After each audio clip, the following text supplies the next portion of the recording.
5 વર્ષથી ફરાર કેદી સહિત 2 કેદી ઝડપાયા. વડોદરા શહેર ક્રાઇમ બ્રાન્ચે રાજપીપળા અને અમદાવાદ જેલમાંથી રજા પર છૂટ્યા બાદ ફરાર થયેલા 2 કેદીઓને ઝડપી પાડી તેમની બાકી સજા ભોગવવા જેલ હવાલે કર્યા છે. પોલીસ કમિશનર નરસિમ્હા કુમાર અને સંયુક્ત પોલીસ કમિશનર નિલેશ જાજડિયાની સૂચના તથા ડીસીપી હિમાંશુ કુમાર વર્મા અને ઇન્ચાર્જ એસીપી ડી.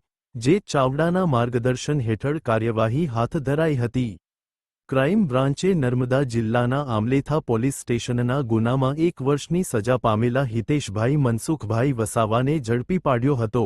તે જાન્યુઆરી 2022માં વચગાળાની જામીન રજા પર છૂટ્યા બાદ પરત જેલમાં હાજર થયો નહોતો. હ્યુમન સોર્સની મદદથી તેને ફર્ટિલાઇઝર બ્રિજ નીચેથી ઝડપી રાજપીપળા જેલ હવાલે કરાયો. બીજો કેદી અમિતકુમાર પ્રવીણચંદ્ર ઠક્કર 2025માં પેરોલ રજા બાદ ફરાર થયો હતો. ટેકનિકલ અને હ્યુમન સોર્સના આધારે તેને કાલોલના ઉનાળી ગામેથી ઝડપી સાબરમતી જેલ હવાલે કરાયો.